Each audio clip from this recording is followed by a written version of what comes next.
Il a la tête d'un homme qui dort bien, et pourtant, il lui arrive de faire des cauchemars. À la façon dont il prépare son petit déjeuner, on sent l'homme d'ordre et de méthode. Il commande le PC stratégique des sous-marins nucléaires. Capitaine, vous vous levez à quelle heure? À 6h30, 7h moins 20. Racontez-nous ce que vous faites après.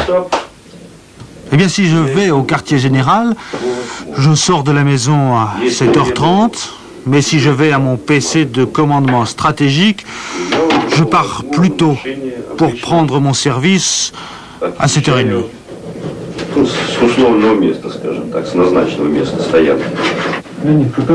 Quelle place tient cette base dans l'ensemble des forces stratégiques de la Russie?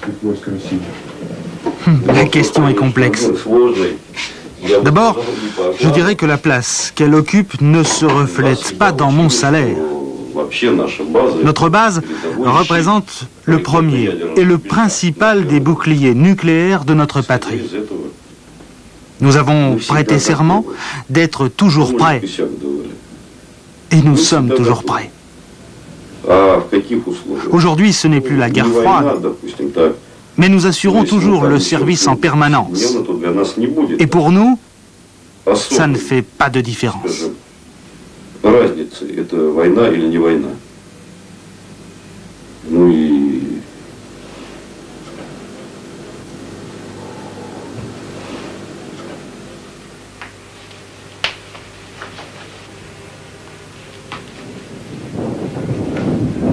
Son bureau, c'est le fameux bunker enfoui sous la colline qui domine la base.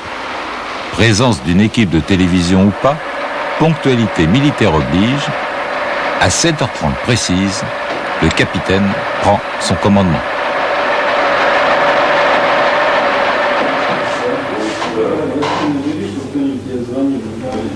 Pas d'exception à la rigueur très soviétique des règles d'accès au bunker, même pour le patron.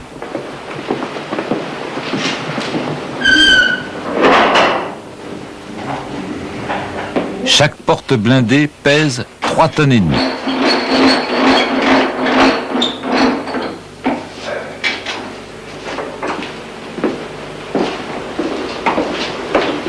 En réalité, il n'y a pas ici un bunker, mais 4. 4 bunkers emboîtés les uns dans les autres, à la manière des poupées russes, des matrioshkas.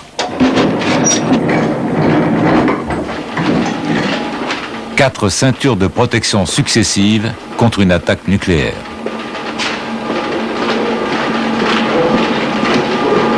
La preuve que les soviétiques savaient prendre des mesures de sûreté efficaces contre la radioactivité chaque fois qu'il s'agissait de protéger quelque chose de vital pour eux. Pour les réacteurs et les déchets nucléaires, c'est donc la volonté politique qui a manqué. Bien sûr, là encore, on nous laisse filmer seulement un décor. Un décor certes unique, le poste de commandement des sous-marins stratégiques géants Typhon, le fer de lance de la dissuasion nucléaire russe. Ils seraient les premiers à savoir qu'une guerre atomique est déclenchée, les premiers à recevoir le signal du Kremlin par cette ligne directe qui n'est pas un téléphone rouge mais blanc, et tant pis pour les romans d'espionnage. De l'essentiel, nous n'aurons que des bribes, comme par exemple de la recherche permanente de nouveaux passages sous la banquise pour semer les sous-marins américains Hunter Killer, chasseurs-tueurs, qui les suivent à la trace avec l'ordre de tirer dès qu'une trappe de missiles s'ouvre.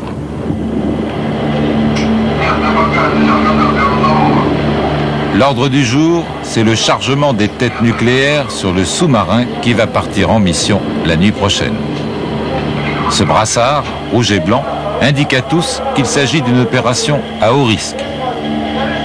À haut risque, par la nature nucléaire de la charge, bien sûr, mais aussi parce que la grue est hors d'âge. Pire, le câble menace de rompre à tout instant. Il aurait dû être remplacé depuis au moins 3 ans. Impuissance et fatalisme devant l'étendue du désastre, le communisme soviétique est tout entier résumé ici. Des technologies du XXe siècle, gérées avec une mentalité et des méthodes héritées de l'an 1000.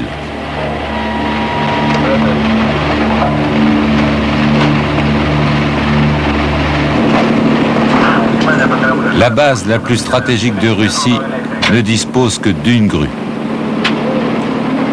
Une seule grue pour charger les missiles, les bombes atomiques et les torpilles.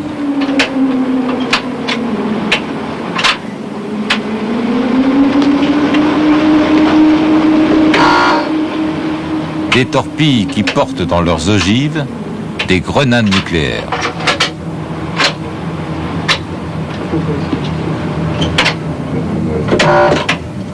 Pour coordonner les manœuvres, ils ne disposent même pas d'une liaison radio.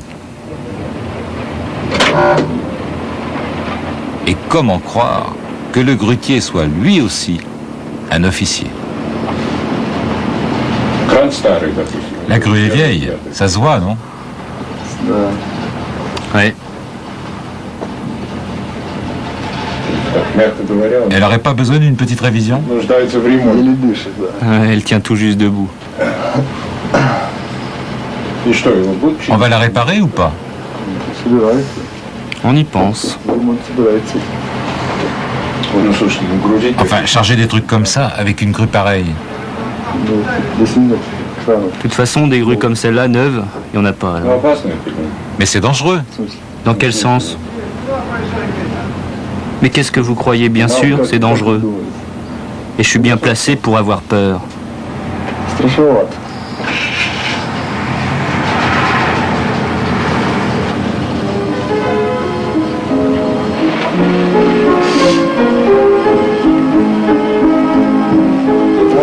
Eux ne savent pas qu'une grenade nucléaire se balance au-dessus de leur tête, au bout d'un câble qui menace de rompre à tout instant.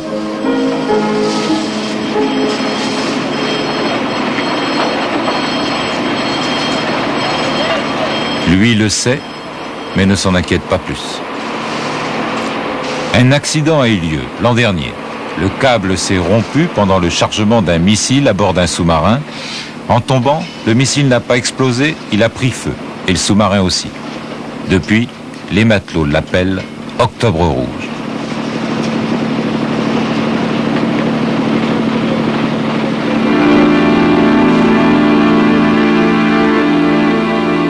Notre reportage prend un tour encore plus dramatique. Oleg, le chauffeur qui nous a permis de découvrir et de filmer la poubelle nucléaire d'Andreïevka. Oleg est mort quelques heures après nous avoir parlé.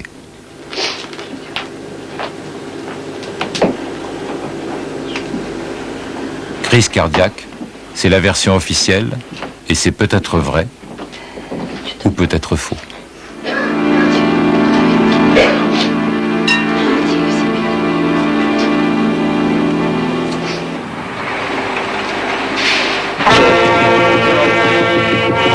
Brassard rouge et noir de deuil, dernier adieu des chauffeurs.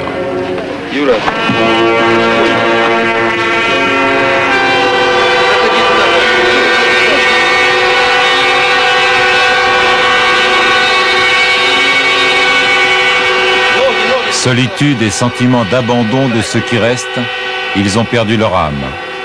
Le communisme est mort, la guerre froide est finie, l'Empire a disparu, et avec eux la noblesse de leur mission.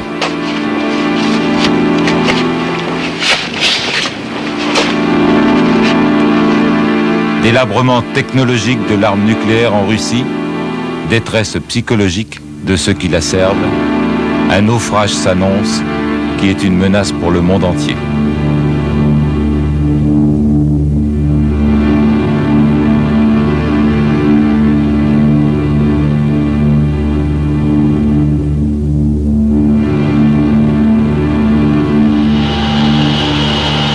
Lui le sait car il a déjà vécu un naufrage.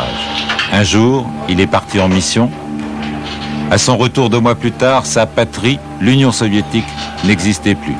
C'était en décembre 1991.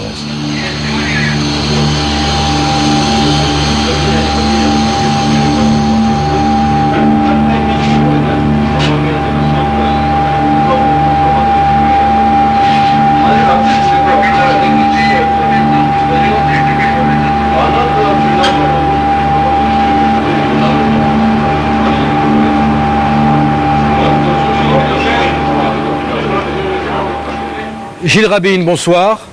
Bonsoir Paul. Vous êtes à Moscou. Alors quelle est la situation sur cette base de sous-marins nucléaires de Mourmansk depuis la diffusion de ce document, je le rappelle, en 1993? Eh bien écoutez, depuis la diffusion de ce document, rien n'a changé. Rien n'a changé car le peu d'argent dont il disposait à l'époque, en 1993, et dont on voit dans ce reportage qu'il était parfaitement insuffisant, eh bien ce peu d'argent n'arrive même plus régulièrement. Vous savez que l'État russe ne paye plus ses soldats, ses policiers, ses fonctionnaires régulièrement, souvent avec 3 à 6 mois de retard. Et quand il les paye, eh bien les officiers de la base de Zapadnaïa-Litsa n'échappent pas à cette règle, ils n'échappent pas à cette pyramide des impayés. Et il en va de même pour les budgets de fonctionnement. Alors, l'état de la base est le même, il s'est dégradé. Sur les 6 sous-marins géants de cette base, avant, 2 sous-marins étaient en mer en permanence. Aujourd'hui, à peine 1, et pas tout le temps. L'état de la grue s'est évidemment dégradé, elle n'a pas été remplacée. Quant à la décharge nucléaire, eh bien, elle est toujours là et elle est toujours dans le même état. Alors Gilles, vous avez demandé l'autorisation de retourner sur cette base et on vous a refusé cette autorisation. Pour quelle raison?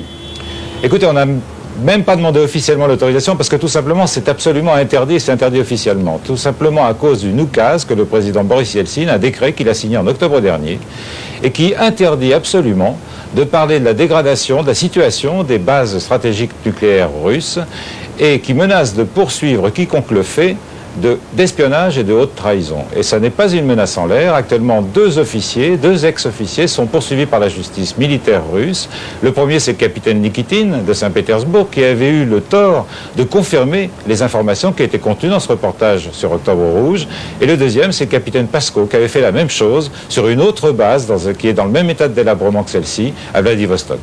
Alors, quel est l'avenir de cette base, Gilles? Est-ce que ces réacteurs nucléaires vont continuer à être une menace permanente pour l'Europe?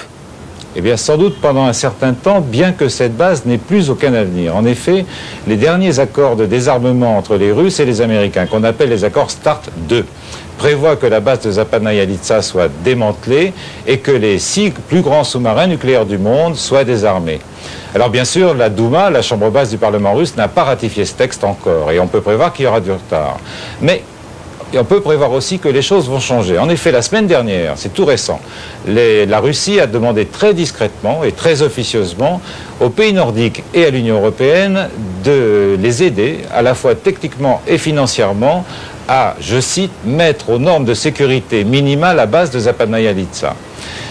La raison, c'est à la fois qu'il y a un vrai danger pour tout le monde, c'est-à-dire que le danger d'accident nucléaire de ce que représente cette base ne menace pas seulement la Russie, menace toute l'Europe du Nord. La deuxième raison, qui est beaucoup plus solide, c'est que sous cette base, dans le sous-sol de Mourmansk et sous les eaux glacées de la mer de Barents qui entoure la presqu'île de Mourmansk, eh bien, on vient de découvrir qu'il y avait du gaz et du pétrole, d'énormes gisements, très prometteurs pour le XXIe siècle. Et ça, bien sûr, ça intéresse tout le monde. Et si vous me permettez un pronostic, on peut prévoir, sans trop de risque de se tromper, que la demande très discrète de la Russie, cette demande d'aide financière, eh bien, sera examinée assez rapidement. Gilles, je vous remercie et je vous souhaite une très bonne soirée. Merci, Paul.